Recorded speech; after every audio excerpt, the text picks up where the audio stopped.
warahmatullahi wabarakatuh. Perkenalkan, nama saya Eka Helvitiana, 2017-30-129 dari jurusan Teknologi Elektromedis Universitas Muhammadiyah Yogyakarta.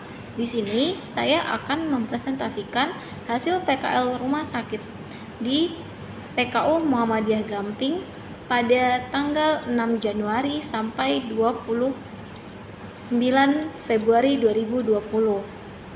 Sebelum itu, saya akan menjelaskan sejarah dari RSPKU Muhammadiyah Gamping. RSPKU Muhammadiyah Gamping sebelumnya bernama RSPKU Muhammadiyah Yogyakarta Unit 2. Perubahan ini berdasarkan SK Badan Pelaksana Harian nomor 0161-BPH-2-BPH-3-3-2016 tertanggal 2 Maret 2016. RSPKU Muhammadiyah Gamping merupakan pengembangan dari RSPKU Muhammadiyah Yogyakarta yang beralamat di Jalan Kiai Haji Ahmad Dahlan nomor 20 Yogyakarta. Bersamaan dengan pengembangannya berbagai amal usaha di bidang kesehatan, termasuk di dalamnya ada RSPKU Muhammadiyah Yogyakarta, maka pimpinan pusat perlu mengatur gerak kerja dari amal usaha Muhammadiyah di bidang kesehatan melalui surat keputusan pimpinan pusat Muhammadiyah nomor 86/4-PP-B-1-C-1998 tentang akidah amal usaha Muhammadiyah bidang kesehatan. Dalam surat keputusan tersebut diatur tentang misi utamanya untuk meningkatkan kemampuan masyarakat agar dapat mencapai derajat kesehatan yang lebih baik sebagai bagian dari upaya menuju terwujudnya kehidupan yang sejahtera dan sakinah sebagaimana dicita-citakan Muhammadiyah. Akidah inilah yang menjadi dasar utama dalam menjalankan organisasi di RSPKU Muhammadiyah Gamping. Selanjutnya, RSPKU Muhammadiyah Gamping menempati lahan di pinggir Jalan Wates, tepatnya beralamat di Jalan Wates, kilometer 5,5, Bode, Amberketawang, Gamping, Sleman. RSPKU Muhammadiyah Gamping dibuka pada tanggal 15 Februari 2009. Pada tanggal 16 Juni 2010, rumah sakit mendapatkan izin operasional sementara. Pada bulan Juni tahun 2012, RSPKU Muhammadiyah Gamping berhasil lulus akreditasi 5 bidang pelayanan yang dikukuhkan dengan sertifikat akreditasi dari KARS dengan surat keputusan nomor KARS-cert SERT-600-4-2012. Tahap ini meluluskan jalan untuk mengurus izin tetap sebagai rumah sakit tipe C. Pada akhirnya, RSPKU Muhammadiyah Gamping mendapatkan pengakuan sebagai RS tipe C pada tanggal 18 November 2013 melalui SK Kementerian Kesehatan nomor 2-HK-02-01-1-1976-2013. Selanjutnya, di sini saya akan membahas alat pulse oximetry. Alat pulse oximetry adalah alat yang digunakan untuk mengukur banyaknya kadar oksigen dalam darah. Alat ini menghitung banyaknya hemoglobin dalam darah yang mengangkut oksigen. Alat ini merupakan acuan dalam menentukan kadar saturasi oksigen dalam darah dengan satuan presentasi per persen.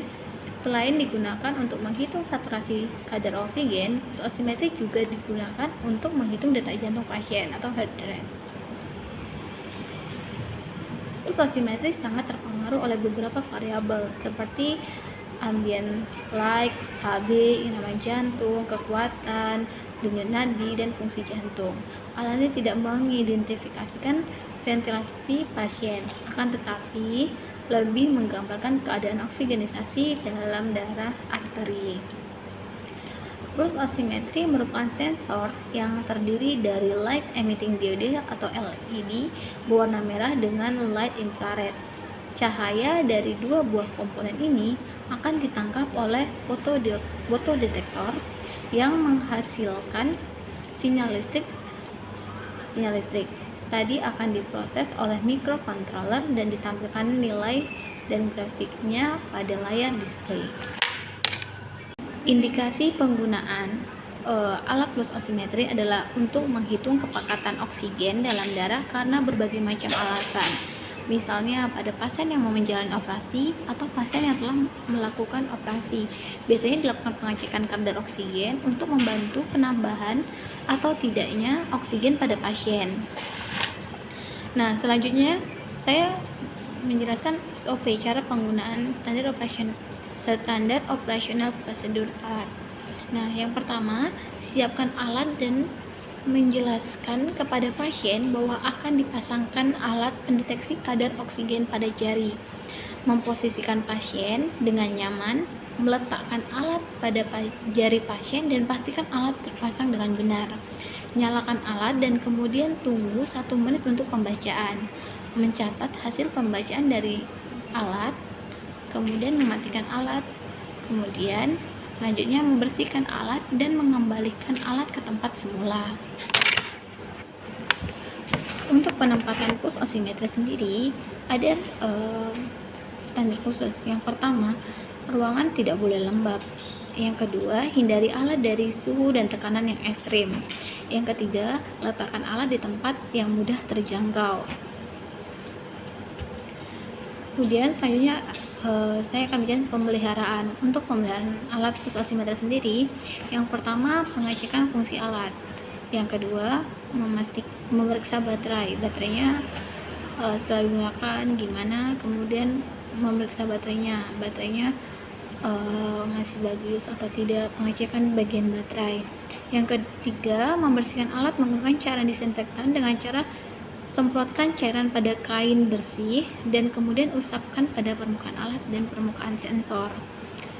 Kemudian yang keempat, simpan kembali alat ke tempat semula. Yang kelima, catat tanggal dan kegiatan yang dilakukan pada kartu pemeliharaan.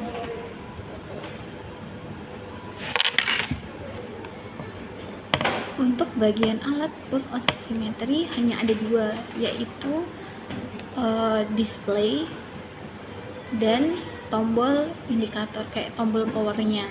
Jadi di alat pulse oximetry cuma ada 2. Untuk prinsip kerja dari alat pulse oximetry ini adalah pulse oximetry memiliki LED yang memancarkan sinar dengan panjang gelombang tertentu dan memiliki fotodioda yang akan menerima pancaran gelombang tersebut. Pada saat jari pasien diletakkan pada alat ini, cahaya yang bersumber dari LED akan memancar. Pancaran cahaya yang panjang gelombang tertentu yang kemudian melalui jaringan kulit dan akan menembus sehingga fotodioda menerima sisa dari pancaran gelombang cahaya LED tersebut. Kemudian, output dari fotodioda akan diinterpretasikan nilainya. Pada saat jari diletakkan antara fotodioda dan LED merah, cahaya dari LED merah akan terhalang oleh jari, sehingga secara otomatis panjang gelombang LED merah juga akan berkurang karena terserap oleh sel darah merah. Banyaknya panjang gelombang yang diserap tergantung kepada banyaknya kandungan hemoglobin yang dibawa oleh sel darah merah. Pada gelombang yang lolos akan diterima oleh fotodioda yang menghasilkan sinyal listrik. Sinyal listrik ini akan dikuatkan oleh penguat amplifier agar dapat terbaca oleh microcontroller. Nilai dari sinyal tersebut akan diolah dan dikonversikan pada suatu persentase dan akan ditampilkan hasil nilainya pada layar display. Jam gelombang ini terpengaruh oleh jumlahnya kadar hemoglobin yang mengangkut oksigen dalam darah. Alat ini mendeteksi gelombang pantulan dari darah yang mengangkut oksigen pada arteri. Setelah melalui beberapa proses interpretasi nilai, hasil nilai dari saturasi oksigen akan ditampilkan dalam satuan persentase pada display. Untuk perbaikan alat pulse oximeter sendiri, biasanya selama saya PKL yang dilakukan hanyalah pergantian baterai karena baterainya sering sekali cepat habisnya, dan biasanya untuk melakukan pergantian baterai ini dilakukan manual oleh user. Kalau mati, mereka mencobanya dengan langsung mengganti baterai. Jadi pihak elektromedik hanya mencatat saja kalau telah dilakukan pergantian baterai, dan untuk pergantian baterai tersebut biasanya langsung dilakukan oleh user. Untuk kalibrasi alat pulse oximetry, pihak rumah sakit tidak dapat mengkalibrasinya sendiri dikarenakan keterbatasan alat kalibrator. Pihak rumah sakit mengkalibrasi alat menggunakan pihak ketiga, misalnya BPFK atau LPFK atau lembaga kalibrasi lainnya. Namun dari penjelasan teknisi, nama kalibrator pulse oximetry dilakukan menggunakan alat ukur yang bernama ProSim. Baiklah, hanya itu yang dapat saya sampaikan. Lebih dan kurang saya mohon maaf. Wabillahi taufiq wal hidayah. Wassalamualaikum warahmatullahi wabarakatuh.